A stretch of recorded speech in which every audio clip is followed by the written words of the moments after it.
Welcome to Study Watch. Study Watch में आज हम सोशल साइंस की सीरीज़ शुरू कर रहे हैं, जिसकी शुरुआत क्लास 6 के ज्योग्राफी से हो रही है। चलिए देखते हैं। The earth in the solar system, सौर मंडल में पृथ्वी, सोलर सिस्टम में धरती। How wonderful it is to watch the sky after sunset. सूरज के डूबने के बाद कितना अच्छा लगता है आसमान को देखना, आकाश को देखना। One would first notice one or two bright dots shining in the sky. किसी को पहले एक या दो डॉट्स चमकते हुए नजर आएंगे। Soon you would see number increasing, और जल्दी आप देखेंगे कि इसकी संख्या लगातार बढ़ती जा रही है। जो एक दो डॉट्स थे, अब वो उनकी संख्या बहुत तेज़ी से बढ़ती जा रही है। You can not count them any more, आप उसकी गिनती नहीं कर सकते हैं। The whole sky is filled with tiny shining objects, सारा आकाश चमकती हुई चीज़ों से, छोटी छोटी चमकती हुई चीज़ों से भर जाता है। सम आर ब्राइट, उनमें से कुछ चमकदार हैं। अदर्स डिम, और उनमें से कुछ धुंधले हैं जो उतने चमकदार नहीं हैं। It seems as if the sky is studded with diamonds, ऐसा लगता है कि सारा आकाश तारों से भर गया है। They all appear to be twinkling, वो सब चमकते हुए, टिमटिमाते हुए नजर आते हैं। बट लेकिन if you look at them carefully, अगर आप उन्हें गौर से देखें, ध्यान से देखें, you will notice that some of them do not twinkle as others, अगर आप उन्हें ध्यान से देखेंगे तो आपको पता चलेगा कि उनमें से कुछ टिमटिमाते नहीं हैं जैसा कि दूसरे टिमटिमाते हुए नजर आते हैं। They simply glow without any flicker just as the moon shines, उनमें से वो सिर्फ, उनकी जो चमक है वो लगातार बनी रहती है, जैसे कि चांद चमकता है। जिससे चांद की चमक लगातार बनी रहती है, वो टिमटिमाती नहीं है, कम ज़्यादा नहीं होती। उसी तरह दूसरे भी बिना किसी फ्लिकर के, बिना किसी बदलाव के वो चमकते रहते हैं। फ्लिकर का मतलब होता है शाइन अनस्टेडीली, यानी रुक रुक करके चमकना। तो चांद लगातार चमकता रहता है, वो रुक रुक करके टिमटिमाता हुआ नज़र नहीं आता। और वहाँ जो हमारा जो आकाश है उसमें आपको ऐसे ऑब्जेक्ट्स दिखेंगे जो मून की तरह लगातार चमकते हुए नज़र आएंगे। Along with these bright objects, इन चमकते हुए चीज़ों के साथ, इन ऑब्जेक्ट्स के साथ, you may also see the moon on most of the days, आप चांद को भी ज़्यादातर दिनों में देखेंगे, यानी ज़्यादातर आकाश में हम चांद को भी देखते हैं इन सारे ऑब्जेक्ट्स के साथ, इन टिमटिमाने वाली चीज़ों के साथ। It may, however, appear at different times, in different shapes and at different positions. हालांकि ये अलग अलग समय पर, अलग अलग आकार में और अलग अलग स्थितियों में, अलग अलग पोजीशंस में, अलग अलग डायरेक्शंस जिसे हम कह सकते हैं, उसमें ये नज़र आता है। You can see the full moon only once in about months time. आप महीने भर के समय में, यानी महीने में आप पूरा कंप्लीट मून एक ही बार देख सकते हैं। ठीक है, फुल मून को हम क्या कर सकते हैं, कंप्लीट मून। कंप्लीट जो मेरे नाम का मतलब है वो भी complete moon in the sky है, तो आप भी देख लीजिएगा कि आपके नाम का मतलब क्या है। ठीक, it is a full moon night और अ पूर्णिमा। इसे फुल मून नाइट कहते हैं, कंप्लीट मून नाइट कहते हैं, या फिर इसे हिंदी में हम पूर्णिमा कहते हैं। अ फोर्टनाइट लेटर, और 14 दिन बाद। फोर्टनाइट का मतलब होता है 14 दिन, फोर्टनाइट पखवाड़े को कहते हैं। तो 14 दिन बाद you can not see it all, आप इसे बिल्कुल नहीं देख सकते। It is a new moon light, और अमावस्या। फिर आप इसे कह सकते हैं ये नए चांद की रात है, जिसे हम अमावस्या कहते हैं। तो फुल मून जब है तो पूर्णिमा है, ठीक है, पूर्णिमा जो पूरा चांद नज़र आता है, और ये अमावस्या है, यानी चांद नज़र नहीं आता, उस चांद की अब शुरुआत होती है, जिसे न्यू मून यहाँ पर कहा गया उसके लिए। ऑन दिस डे, इस दिन, you can watch the sky, watch the night sky best, आप इस रात में जब अमावस्या, न्यू मून या न्यू मून नाइट या फिर अमावस्या होती है, तो ऐसे समय में आप बहुत ही साफ तरीके से, बहुत ही अच्छी तरीके से आसमान को देख सकते हैं, provided it is a clear night, जिसको हम कह सकते हैं ये बिल्कुल ही साफ, बिल्कुल ही क्लियर नाइट होती है। Do you wonder why can't we see the moon, क्या आप कभी आश्चर्यचकित होते हैं कि आपको आश्चर्य होता है कि हम चांद क्यों नहीं देख पाते। And all those bright tiny objects during the day, हम दिन के समय में उन सारे जो ऑब्जेक्ट्स हैं, टाइनी ऑब्जेक्ट्स हैं चमकीले, उन्हें और चांद को रात में दिन में क्यों नहीं देख पाते हैं? आपको क्या कभी आपने इसके बारे में सोचा है?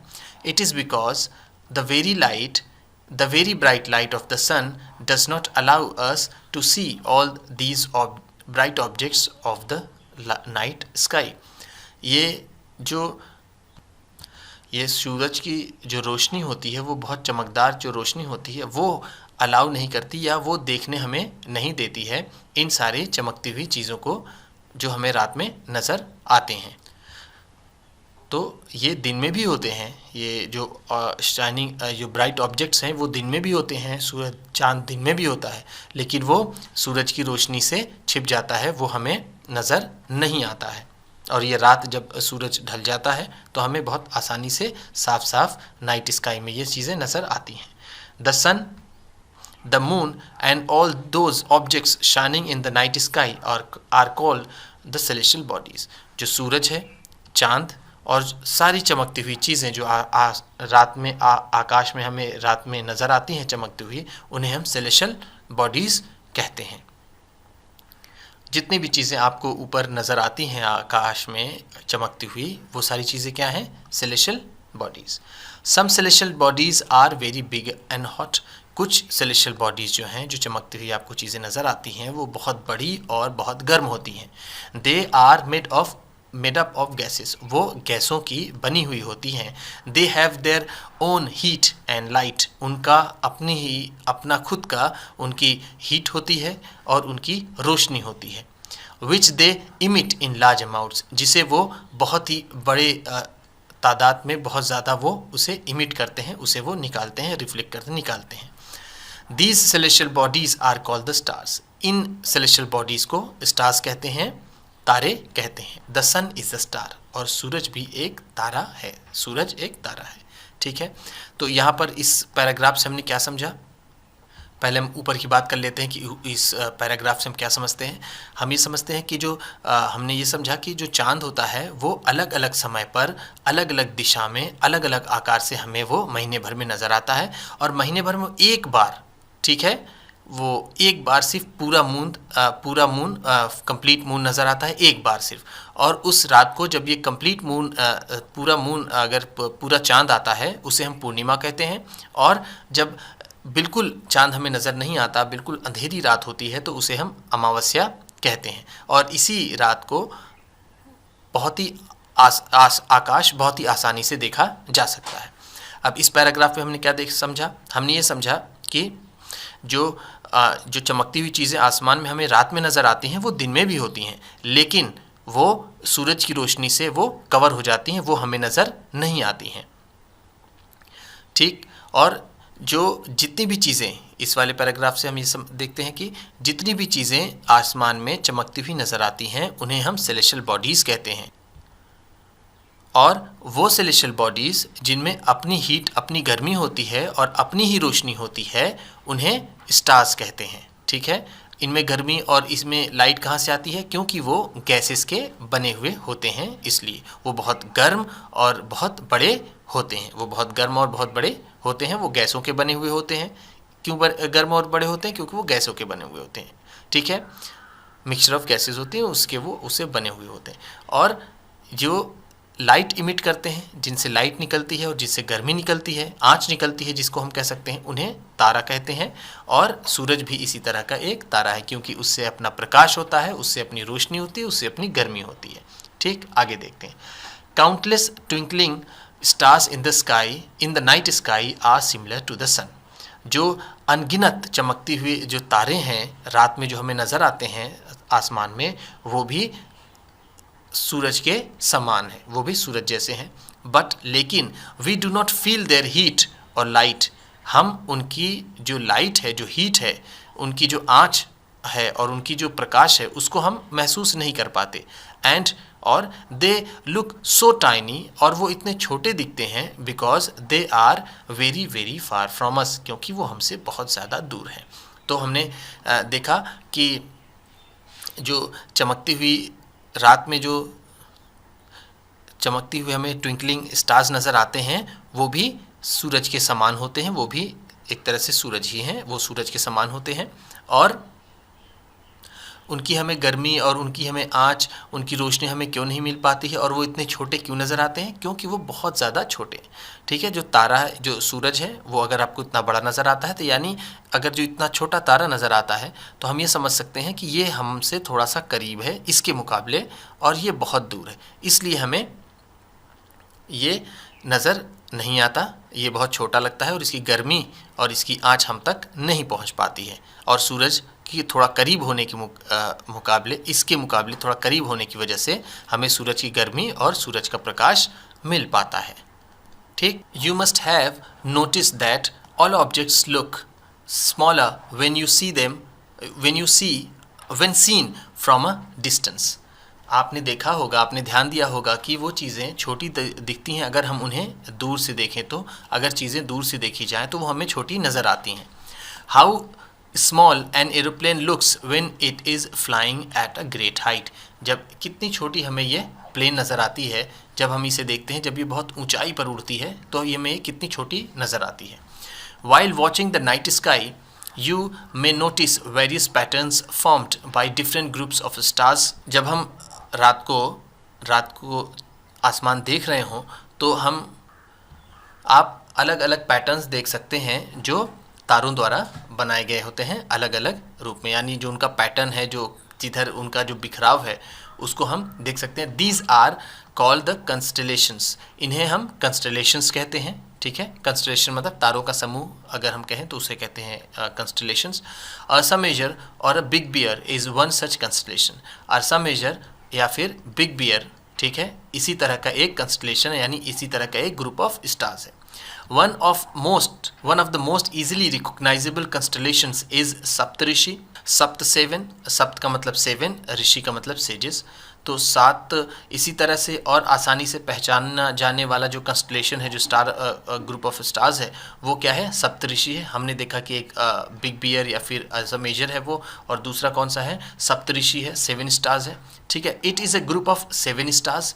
फिगर 1.1 फिगर 1.1 में ये दिखाया गया है कि ये एक ग्रुप ऑफ 7 स्टार्स है। ठीक है, ये ऐसा ग्रुप है, हम जानते हैं कंस्टलेशन किसे कहते हैं? Group of stars. तो ये इसमें 7 सप्त है, यानी ये 7, ये 7 तारों का समूह है। ये है फिगर 1.1, देखते हैं सप्तऋषि। ये चीज़ जो नज़र आ रही है आपको, ये है सप्तऋषि। 1 2 3 4 5 6 7, तो ये 7 तारों का ये जो ग्रुप है ये सप्तऋषि है। ठीक, 7 सेजेस का ये ग्रुप है। ये क्या करता है? ये इसके देखते हैं। That forms a part of Ursa Major constellation, जो एक पार्ट बनाता है, एक भाग बनाता है अर्सा मेजर कंस्टलेशन का। ठीक है, ये भी एक हिस्सा है अर्सा मेजर कंस्टलेशन का। Ask someone elder in your family or neighbourhood to show you more stars. अपने आप किसी बड़े से परिवार में या फिर अपने पड़ोसी से कुछ कहिए कि दिखाएं हमें ज़्यादा और ज़्यादा, हमें तारे दिखाएं। Planets and constellation in the sky, तारे दिखाएं, प्लैनेट्स दिखाएं, और जो तारों का समूह है, कंस्टलेशन है आसमान में, वो हमें दिखाएं। ये आप अपने किसी बड़े पेरेंट्स से या फिर किसी पड़ोसी से आप कहिए। तो इसमें हमने देखा कि जो चीज़ें दूर होती हैं वो हमें छोटी दिखाई देती हैं। इसका कहने का मतलब ये है कि जो तारे हमें छोटे नज़र आते हैं, यानी वो हमसे बहुत दूर हैं। ठीक है, चाँद और सूरज के मुकाबले। ठीक, और इसमें हम देखते हैं कि जो ग्रुप ऑफ स्टार्स हैं वो अलग अलग तरह का पैटर्न बनाते हैं। ठीक है, उस पैटर्न्स में उनका कुछ नाम रख दिया गया है, जैसे अर्सा मेजर या फिर बिग बियर, ये भी एक कंस्टलेशन है। और उसी कंस्टलेशन का हिस्सा जो है बिग बियर का, वो है सप्तऋषि, जैसा हम देखते हैं यहाँ पर। ठीक है, हमने देखा यहाँ पर। ठीक है, तो जो ग्रुप ऑफ स्टार्स हैं उसे हम कंस्टलेशंस कह सकते हैं और उनके अलग अलग नाम हैं। इन एंशियंट टाइम्स, पुराने समय में, प्राचीन समय में, people use to determine directions during the night with the help of the stars. पहले के समय में लोग जो दिशा का निर्धारण करते थे वो रात के समय में कैसे करते थे? तारों की मदद से करते थे। The North star indicates the north direction, और जो नॉर्थ स्टार है जो वो उत्तर दिशा, नॉर्थ स्टार है वो नॉर्थ डायरेक्शन के लिए, उत्तर की दिशा के वो इंगित करता है, उसकी तरफ इशारा करता है। It is also called the pole star, इसे पोल स्टार भी कहते हैं। It always remains in the same position in the sky, ये हमेशा एक ही स्थिति में रहता है, इसकी स्थिति बदलती नहीं है। जैसे हमने देखा चांद की स्थिति बदलती है, लेकिन इसकी स्थिति नहीं बदलती, इसकी पोजीशन नहीं बदलती, इसका डायरेक्शन नहीं बदलता, इसीलिए इसका नाम नॉर्थ स्टार है। अगर इसका पोजीशन अगर चेंज होती तो हम फिर इसको नॉर्थ स्टार ना कह पाते, फिर इसका साउथ और उसके बाद वेस्ट ईस्ट ऐसा कुछ हो जाता। इसलिए हम इसे सिर्फ और सिर्फ नॉर्थ स्टार ही कहते हैं। We can locate the position of the North Star with the help of the Saptarishi. हम सप्तऋषि की मदद से हम नॉर्थ स्टार को जो है उसे उसकी लोकेशन, उसकी पोजीशन को हम समझ सकते हैं। Look at figure 1.1। फिगर 1.1 में चलिए फिर से देखते हैं। ये देखिए, अभी हमने बोला था ये क्या है, ये सप्तऋषि है, ठीक है, 7 सेजेस, और उसी से जो उसके 2 तारे हैं उसी के बिल्कुल सीधा जाता है ये नॉर्थ स्टार, ठीक है, जिसे हम पोल स्टार भी कहते हैं। यू विल नोटिस दैट, आप ध्यान देंगे कि if an imaginary line is drawn joining the pointer stars and extended further, it will point to the pole star. अगर आप ध्यान से देखें या ध्यान दें और अगर आप एक काल्पनिक रेखा लाइन खींच दें उनको जोड़ते हुए स्टार्स को और उसको और थोड़ा सा आगे बढ़ाएं, तो हम देखेंगे कि हमारी जो दिशा होगी, हमारा जो पॉइंट होगा वो पोल स्टार पर हो जाएगा, यानी north. Some celestial bodies do not have their own heat and light. कुछ जो सेलेस्टियल बॉडीज़ होती हैं उनकी अपनी न ही हीट होती है और न ही उसमें प्रकाश होता है, न ही उसमें गर्मी होती है। They are lit by the lights of the stars, और वो तारों के ही प्रकाश से वो भी जलते हैं, उन्हीं की प्रकाश की मदद से वो जलते हैं। सच बॉडीज़ आर कॉल्ड प्लैनेट्स। इस तरह की जो बॉडीज़ होती हैं उन्हें प्लैनेट्स कहते हैं। The word planet comes from the Greek word planetai which means wanderers. जो शब्द प्लैनेट है वो ग्रीक शब्द से प्लैनेटाई से आया हुआ है, जिसका मतलब होता है वांडरर्स। वांडरर्स का मतलब घूमने वाला, वांडर का मतलब होता है घूमना, वांडरर्स का मतलब घूमने वाला। The earth on which we live is a planet. जिस धरती पर हम रहते हैं जिस प्लैनेट पर हम रहते हैं वो धरती है। The earth on which we live is a planet. जो धरती है जिस पर हम रहते हैं वो एक प्लैनेट है, वो एक उपग्रह है। It gets all its heat and light from the sun. ये अपनी सारी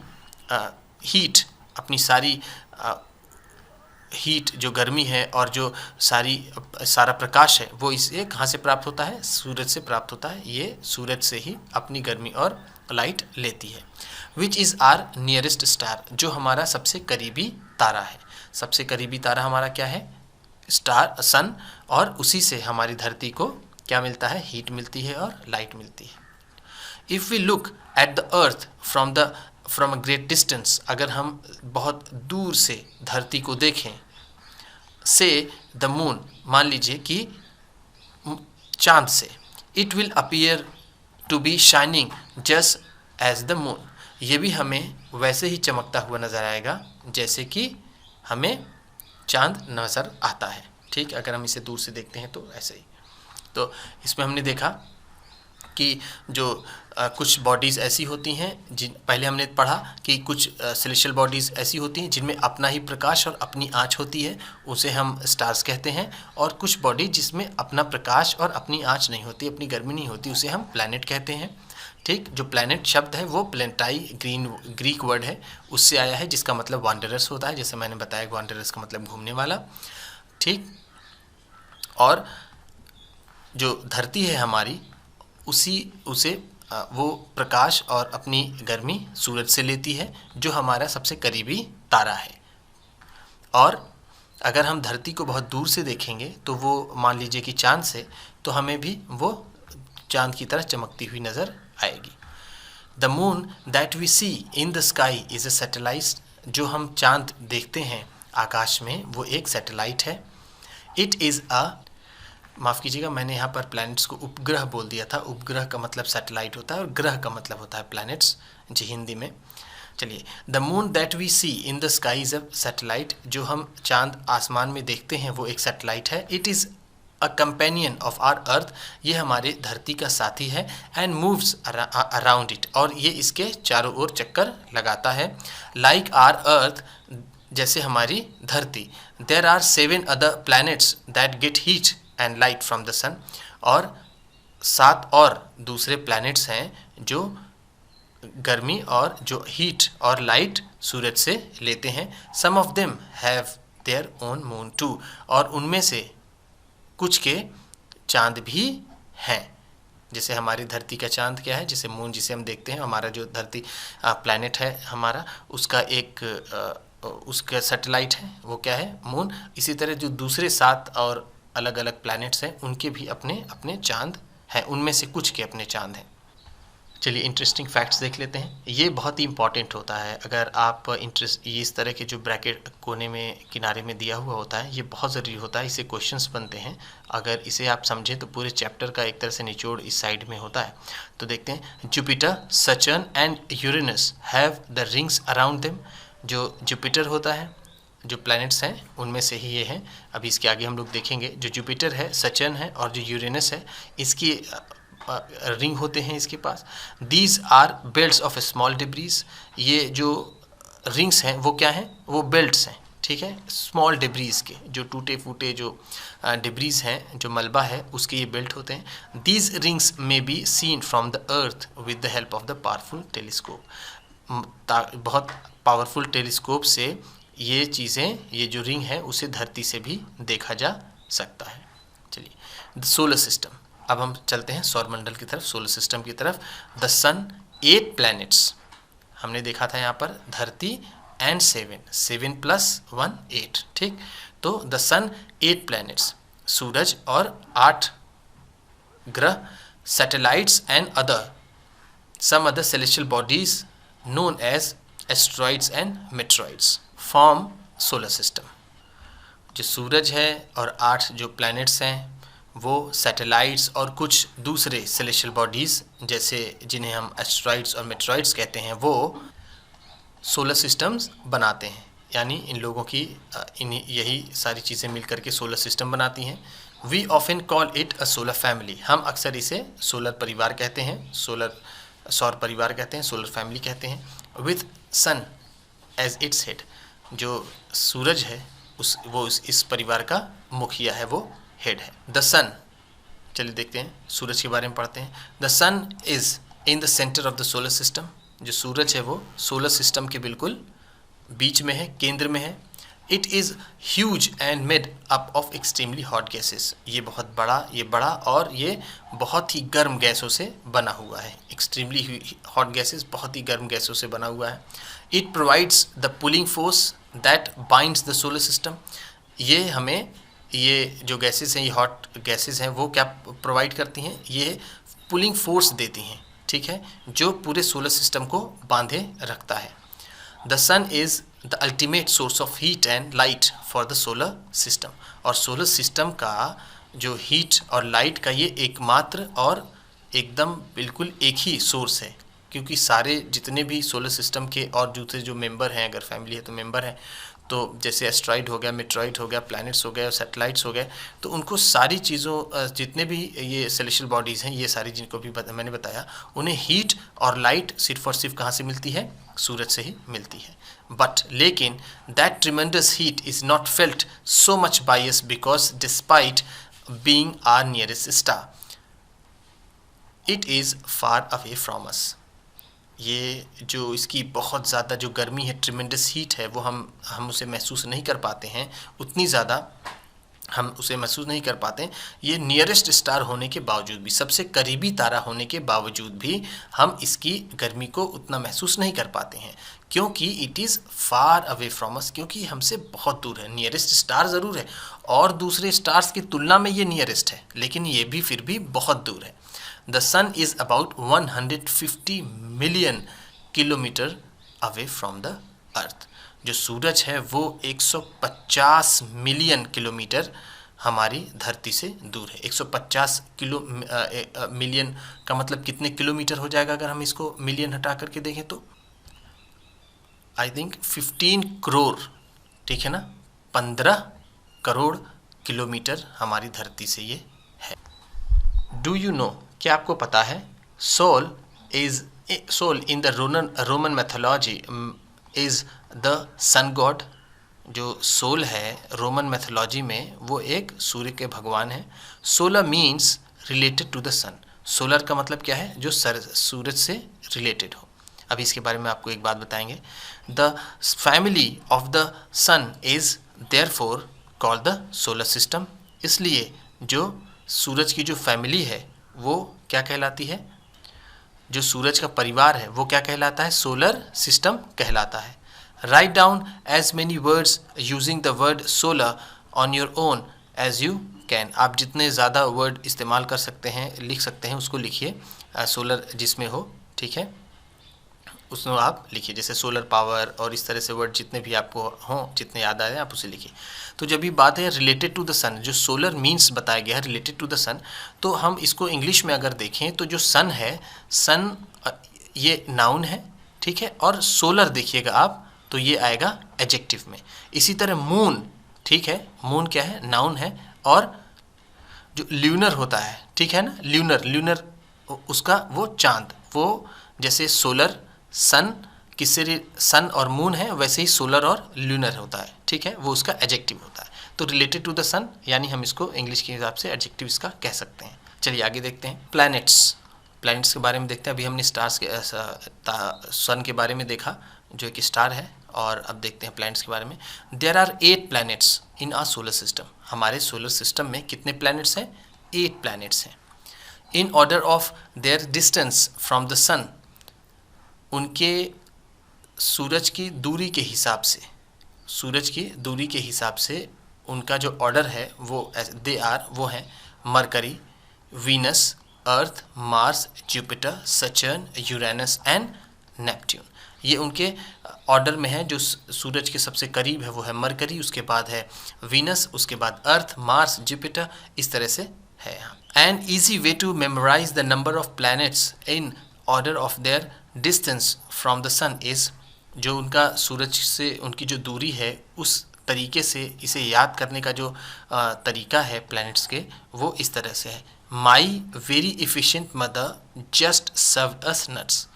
इसका देखिए एम जो है ये मरकरी के लिए होगा, वी जो है वो वीनस के लिए, इस तरह ई अर्थ के लिए। और तो जो सिरा पूरा लाइन से जो बनता चला जा रहा है सूरज के हिसाब से कि जो जितनी दूरी पर है उसे बना। तो माई वेरी इफ़िशिएंट मदर, मेरी बहुत ही काबिल माता, हमें नट्स दिया, हमें अभी उन्होंने अखरोट दिया। इसका मतलब ये है, आप ऐसे इसको याद कर सकते हैं। तो जो मेरा तरीका था इसे याद करने का, तो मैंने इसे और थोड़ा शॉर्ट में करके एम वेम, मैंने लिखा एम वेम और जेसन, ठीक, एम वेम जे सन। तो इस तरह से मैंने इसे याद किया था, एम वेम जे सन। तो हम देख सकते हैं एम से मरकरी, वी से वीनस, ई से अर्थ, ये यहाँ मार्स, ठीक, Jupiter, Saturn, Uranus and Neptune. तो इस तरह से मैं एम वेम जेसन के तरीके से मैंने याद किया था। अगर आपको ये तरीका सही लगे तो इसे आप अपना सकते हैं, अगर ये लगे तो आप इसे। ये पूरा बहुत लंबा है और ये तो बस छोटा है, एम वेम जेसन। राइमिंग भी है इसमें, हमें तो आसानी से याद हो गया था। अब आप कैसे पढ़ेंगे ये आपके ऊपर है। देखते हैं वर्ड ओरिजिन में, यहाँ पर बगल में। Many words used in a language may have been taken from some other language।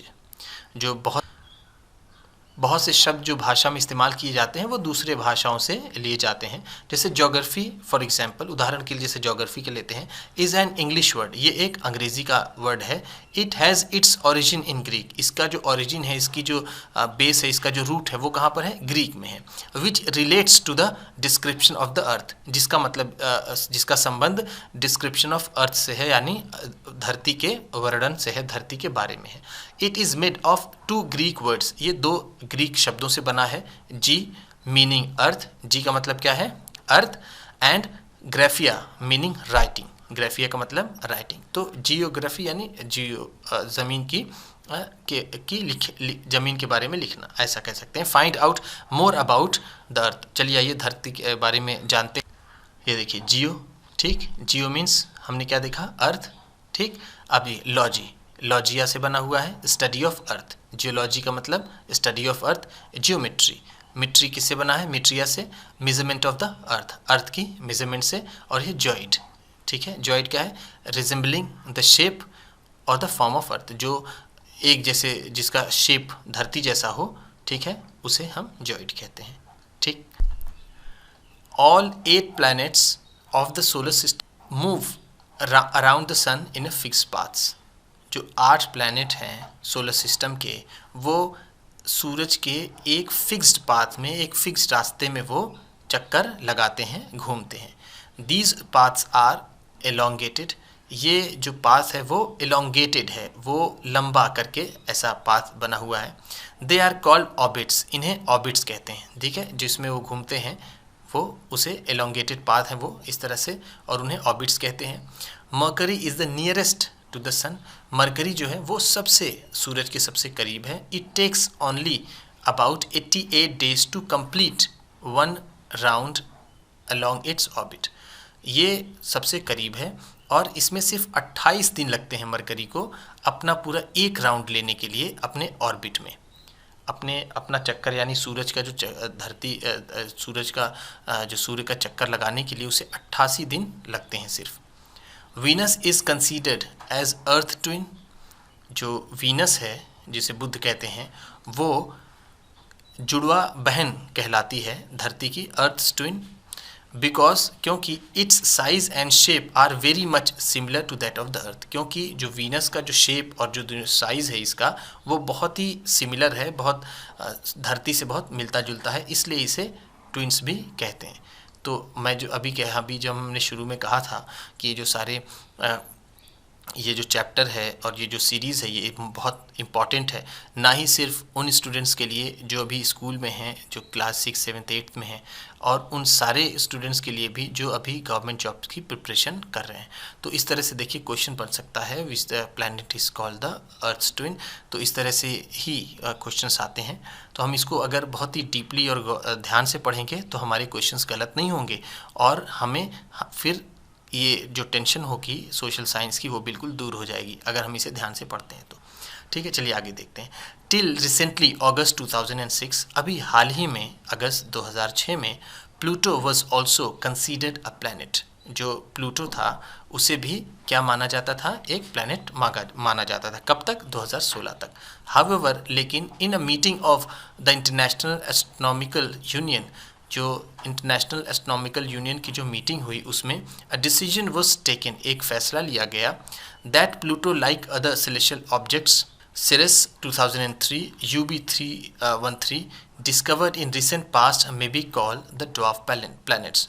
और दूसरे सेलेस्टियल बॉडीज़ की तरह एक ऐसा फैसला लिया गया जिसमें दूसरे सेलेस्टियल बॉडी जैसे ये सिरिस 2003 एंड UB313 है, जो डिस्कवर हुए थे अभी हाल ही में, उनको इसी के कैटेगरी में, ड्वार्फ प्लैनेट्स की कैटेगरी में रखा जाए। उन्हें ड्वार्फ प्लैनेट्स बोला जाए, उन्हें बौने ग्रह बोले जाए। चलिए इसे देखते हैं। डू यू नो, क्या आपको पता है, humans have always been fascinated gazing at the night sky. मानव हमेशा से बहुत ही ज़्यादा इंटरेस्टेड रहा है आसमान, रात के आसमान को देखने के लिए। Those who study the celestial bodies and their movements are called the astronomers. वो लोग जो सेलेस्टियल बॉडीज़ के बारे में पढ़ते हैं और उनके मूवमेंट्स के बारे में, उनकी गतियों के बारे में पढ़ते हैं, उन्हें एस्ट्रोनॉमर्स कहा जाता है। Aryabhata was a famous astronomer of ancient India. प्राचीन भारत के बहुत ही मशहूर एस्ट्रोनॉमर थे। वो कौन था, आर्यभट्ट। ही सेड दैट, उन्होंने कहा कि the moon and the planets shine due to the reflected sunlight. उन्होंने कहा कि जो तारे, जो प्लैनेट्स हैं और जो मून हैं, जो चांद और दूसरे जो ग्रह हैं, वो जो सूरज की रोशनी रिफ्लेक्ट करके उन पर पड़ती है, वो उसी से चमकते हैं। टुडे, आज, astronomers all over the world are busy exploring the universe. आज पूरी दुनिया के जो एस्ट्रोनॉमर्स हैं वो बिल्कुल बिजी हैं, किसमें, यूनिवर्स को एक्सप्लोर करने में, ब्रह्मांड को एक्सप्लोर करने में वो जुटे हुए हैं।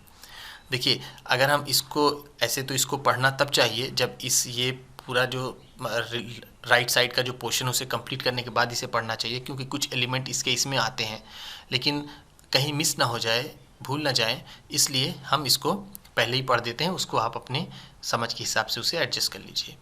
द अर्थ, अब देखते हैं हम लोग अर्थ के बारे में। The earth is the third nearest planet to the sun. Earth जो है तीसरा सबसे, सूरज का सबसे करीबी प्लैनेट है, जैसा हम जानते हैं एम वेम। ठीक, देखिए ये एम वेम, फर्स्ट क्या है मरकरी, दूसरा वीनस, तीसरा अर्थ। ठीक है, तीसरे नंबर पर। तो वेम इन साइज में it is the fifth largest planet. Size के हिसाब से इसके जो कितना बड़ा कितना छोटा है उसके हिसाब से ये 5वें नंबर पर आता है। जैसे भारत 7वें नंबर पर आता है अपनी उसके पॉपुलेशन के हिसाब से सेकंड है, और अपने विस्तार अपने एरिया के हिसाब से, तो उसी तरह से ये प्लैनेट है वो 5वें नंबर पर आती है धरती। It is slightly flattened at poles, ये थोड़ा सा चपटी है पोल्स की तरफ। जैसा हम जानते हैं 2 पोल्स हैं, नॉर्थ पोल साउथ पोल्स, तो ये दोनों तरफ थोड़ी सी चपटी है। दैट इज़ वाई, इसी वजह से its shape is described as geoid, इसीलिए इसके शेप को हम क्या कहते हैं, ज्योइड कहते हैं, जैसा हमने ऊपर अभी यहाँ पर देखा था।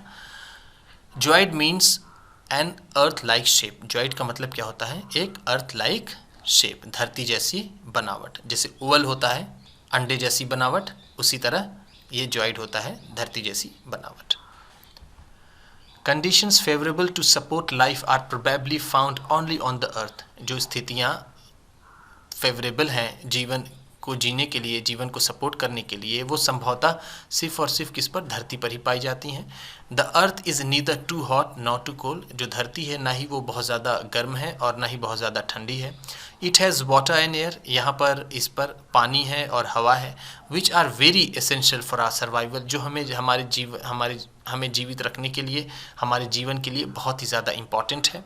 The air has life supporting gases like oxygen, और एयर में जो जीवन को सपोर्ट करने वाली गैसेस हैं जैसे कि oxygen. Because of these reasons, इसी वजह से the earth is a unique planet in the solar system, इसी वजह से सोलर सिस्टम में अर्थ एक अद्वितीय प्लैनेट है। फ्रॉम द आउटर स्पेस, बाहर से, आउटर स्पेस से बाहर से, the earth appears blue because it's 2/3 surface is covered by water. बाहर से अगर आप इसे देखें, दूसरी जगह से देखें, आप इसे स्पेस से देखें, तो अर्थ कैसी नज़र आएगी, वो नीली नज़र आएगी, ब्लू नज़र आएगी, क्योंकि इसका जो सरफेस है वो 2/3 किससे, पानी से ढका हुआ है। 75% यहाँ पर पानी है, इसलिए ये नीला नज़र आता है। It is therefore called the blue planet, इसी वजह से इसका नाम भी ब्लू प्लैनेट है। डू यू नो, क्या आप जानते हैं, light travels at the speed of about 3 lakh kilometre पर सेकेंड। क्या आपको पता है कि जो प्रकाश की जो चलने की स्पीड है वो 3 लाख किलोमीटर पर सेकेंड है, यानी 1 सेकेंड में 3 लाख किलोमीटर चलेगा प्रकाश। येट, फिर भी, इवन विद दिस स्पीड, फिर भी इस रफ्तार के साथ, the light of the sun takes about 8 minutes to reach the earth, तब भी प्रकाश को 8 मिनट लगते हैं धरती पर पहुंचने के लिए। आप सोच लीजिए कितना दूर होगा, पर सेकेंड 3 लाख और 2 सेकेंड में 6 लाख किलोमीटर, और यहाँ फिर भी आने में 8 मिनट का समय लगता है। चलिए आगे देखते हैं। द मून, चांद के बारे में देखते हैं। Our earth has only 1 satellite, हमारी धरती है उसके पास सिर्फ एक सैटेलाइट है, दैट इज़ द मून, वही जो चांद। चांद हमारी धरती का यही एकमात्र सैटेलाइट है। Its diameter is only 1/4 that of the अर्थ, इसका जो डायमीटर है वो 1/4 ही है हमारी धरती का। It appears so big because it is nearer to our planet than other celestial bodies, ये हमें इतना बड़ा इसलिए नज़र आता है क्योंकि दूसरे सेलेशियल बॉडीज़ की तुलना में ये हमारे धरती के बहुत करीब है, बहुत पास में है। It is about 3,84,400 kilometre away from us, ये हमसे यानी धरती से लगभग 3,84,400 किलोमीटर की दूरी पर है। You can compare the distance of the earth from the sun and that from the moon. अब आप तुलना कर सकते हैं दूरी का धरती से सूरज का और धरती से मून का। ठीक है, हमने देखा था कितने किलोमीटर था सूरज, वो लगभग 15 करोड़ किलोमीटर था, 1.50 मिलियन किलोमीटर। अब यहाँ पर ये 3,84,400 किलोमीटर की ही दूरी पर है। The moon moves around the earth in about 27 days, जो धरती का चक्कर मून वो 27 दिनों में लगाता है चांद। It takes exactly the same time to complete one spin, और ये अपनी स्पिन पर, अपने जो धरी पर भी जो घूमता है उस पर भी वो लगभग इतना ही समय लेता है। एज अ रिजल्ट, परिणाम स्वरूप, only one side of the moon is visible to us on the earth, और हमें धरती से सिर्फ एक ही साइड मून का नज़र आता है। इसकी वजह यही है क्योंकि ये 27 दिन घूमने में लगता है धरती के, और ये 27 दिन इसको इतना ही समय अपने उस पर स्पिन में भी लगता है। इसीलिए हमेशा हमें सूरज चांद का सिर्फ एक ही हिस्सा, एक ही तरफ हम उसको देख पाते हैं। The moon does not have conditions favourable for life, चांद पर जीवन को सपोर्ट करने वाली फेवरेबल कंडीशंस नहीं है वहाँ पर कि वहाँ पर कोई जीवित रह सके। वहाँ ऑक्सीजन, वहाँ गैसेस, वहाँ का टेम्परेचर ऐसा नहीं है कि वहाँ पर लोग रह सके, जीवन रह सके या कोई जीव रह सके। It has mountains, plains and depressions on its surface, इसकी सतह पर पहाड़ हैं, मैदान हैं और डिप्रेशंस हैं, ठीक है, कम दबाव वाले क्षेत्र हैं वहाँ पर, उसकी सतह पर हैं। These cast shadows on the moon surface, ये मून की सतह पर ये जो चीज़ें हैं, माउंटेन वगैरह, ये उसके जो सतह है, उसका जो सरफेस है, उसके ऊपर ये परछाई बनाते हैं। Look at the full moon and observe this shadows, आप बिल्कुल कंप्लीट मून देखिए, पूरा मून देखिए, चांद देखिए, और देखेंगे आपको ये शेडोज़ जो नज़र आएंगी, जो वहाँ पर उनके पहाड़ों और दूसरी चीज़ों से जो उनकी परछाई बनी हुई होती है, वो जो हमें नज़र आती है, जिसको हम कहते हैं कि बुढ़िया चरखा चला रही है। इंटरेस्टिंग फैक्ट्स देखते हैं। Neil Armstrong was the first man to step on the surface of the moon on 21 July 1969। Neil Armstrong दुनिया के पहले आदमी थे जिन्होंने चांद की सतह पर कदम रखा 21 जुलाई 1969 को।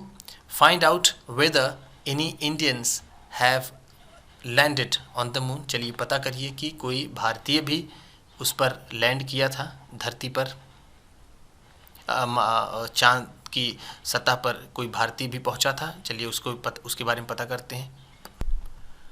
A satellite is a celestial body that moves around the planets in the same way as the planets move around the sun.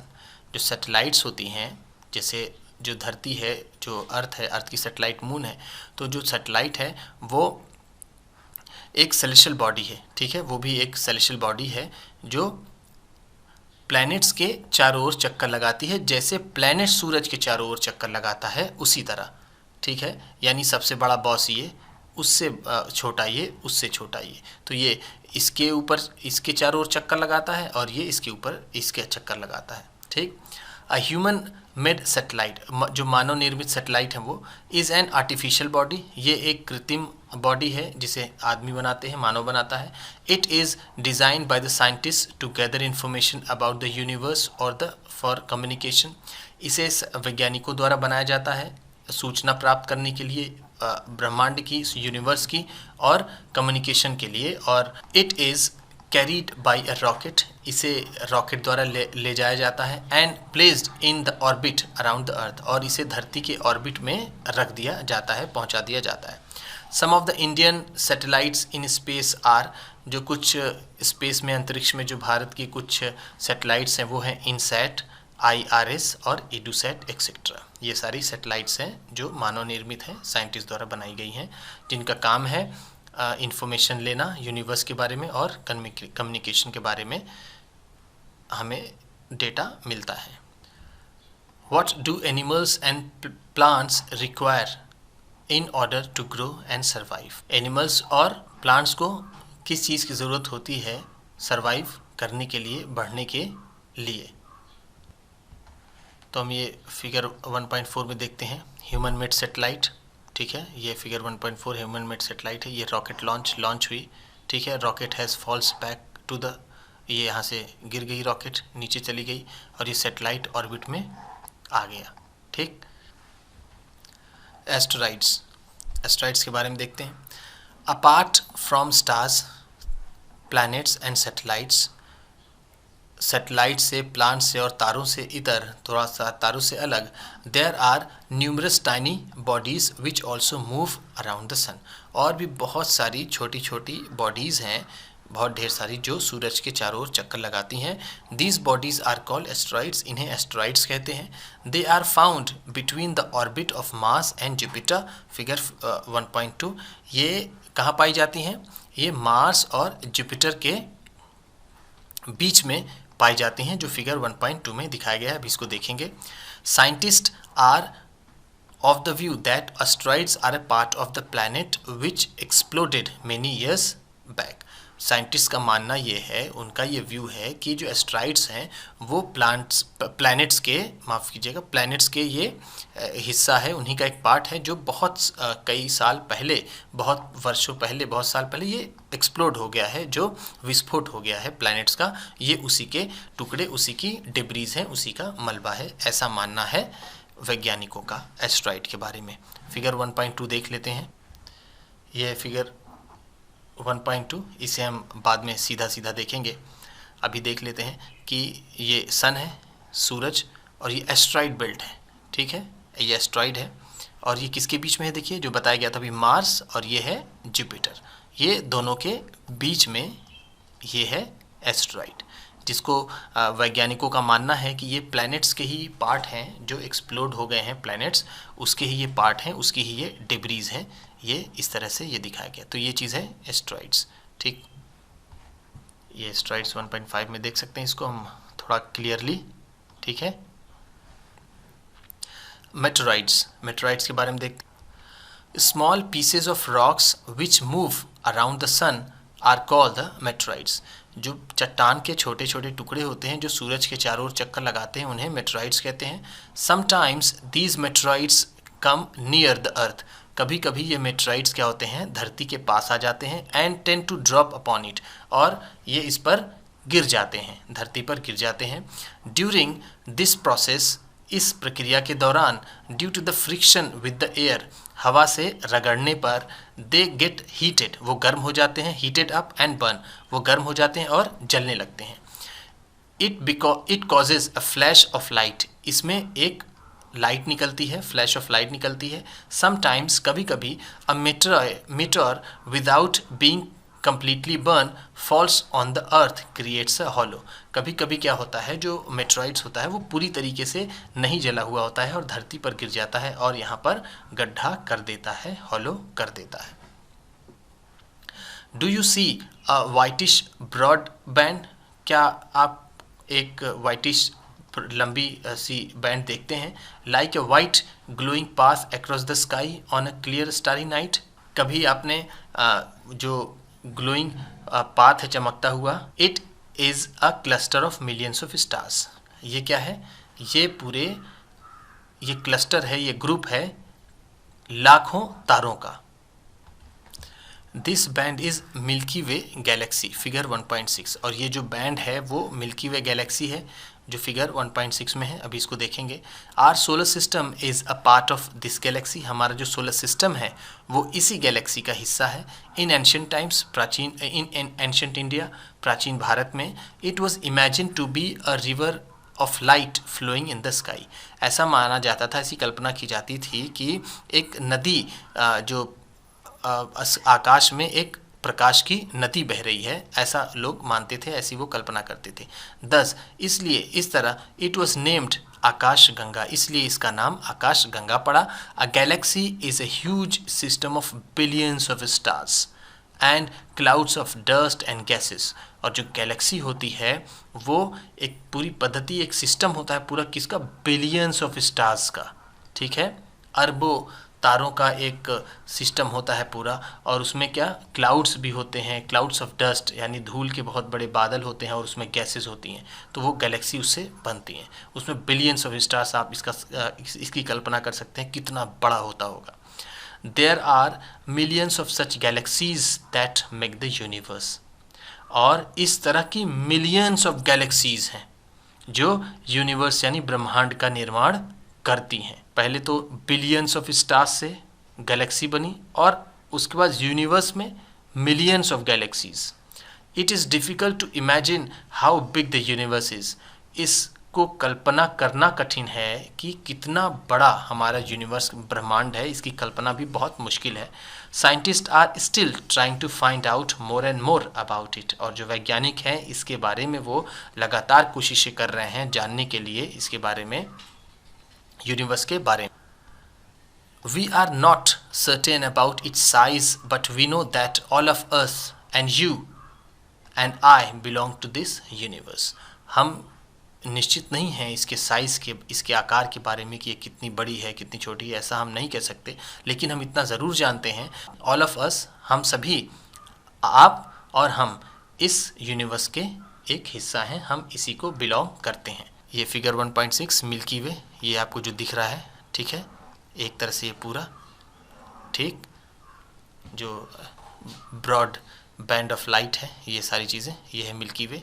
और इसी तरह मिलियंस ऑफ गैलेक्सीज हैं। Can you relate your self with the universe now? क्या आप अपने आप जोड़ सकते हैं अपने आप को यूनिवर्स से, ब्रह्मांड से? You are on the earth, आप धरती पर हैं, and the earth is a part of solar system, और जो धरती है वो सोलर सिस्टम का पार्ट है, उसका हिस्सा है। Our solar system is a part of the Milky Way galaxy, और जो हमारा सोलर सिस्टम है वो मिल्की वे गैलेक्सी का हिस्सा है। Which is a part of the universe, जो यूनिवर्स का हिस्सा है। Think about the universe, universe के बारे में सोचिए, and the fact that it contains millions of such galaxies, और आप ये सोचिए इसके बारे में, और ये तथ्य है कि इस तरह की जो गैलेक्सीज है वो मिलियंस ऑफ सच गैलेक्सीज हैं मिल्की वे जैसी। How do you fit in the picture, आप कैसे इस पिक्चर में फिट होते हैं? तो इस तरह से ये देखिए यहाँ पर जो डायग्राम, बहुत अच्छा डायग्राम बनाया गया है, ठीक है। सबसे जो बड़ी चीज़ है अभी तक वो है यूनिवर्स, ठीक। यूनिवर्स के बाद आती है गैलेक्सी, मिल्की वे गैलेक्सी जिसमें हम लोग रहते हैं, ठीक है। उसके बाद सोलर सिस्टम, उसके बाद अर्थ, फिर हम लोग, ये हमारा। हो सकता है कि यूनिवर्स में कोई दूसरी गैलेक्सी हो, वहाँ पर कुछ दूसरा सोलर सिस्टम हो, वहाँ दूसरे लोग रहते हों, तो इस तरह से कह सकते हैं, क्योंकि इस तरह की मिलियंस ऑफ गैलेक्सीज़ हैं, ठीक है। ये मिलियंस ऑफ हैं, तो हम कह सकते हैं कि मिलियंस में अगर एक गैलेक्सी में भी कोई अगर सोलर सिस्टम हो, उनका सूरज हो, वहाँ पर ऐसे फेवरेबल लाइफ, या हो सकता है उनके दूसरा जीवन जीने का तरीका हो, उनको हम मान लीजिए ऑक्सीजन लेते हैं, वो कार्बन डाइऑक्साइड लेते हों, या फिर दूसरी कोई गैस लेते हों जीवित रहने के लिए। तो इस तरह से हम कल्पना कर सकते हैं कि कितना बड़ा है यूनिवर्स। अगर ये वीडियो पसंद आई हो, अगर आपने इससे कुछ सीखा हो, तो लाइक ज़रूर करिएगा, और अगर पहली बार देख रहे हों तो इस चैनल को और बढ़ाइए, सब्सक्राइब करिए, और ज़्यादातर लोगों को ये वीडियो पहुंचाइए जिससे वो भी पढ़ सकें और सही से समझ सकें। और ज़रूर बताइएगा कि ये वीडियो कैसी लगी आपको, कमेंट बॉक्स में। इसमें क्या सही था, क्या और करना चाहिए, क्या इस सीरीज़ को कंटिन्यू करना चाहिए और दूसरे सोशल साइंस के सब्जेक्ट्स लाने चाहिए, आपको कैसा समझ में आया। अपना फीडबैक ज़रूर दीजिएगा कमेंट में। Thank you.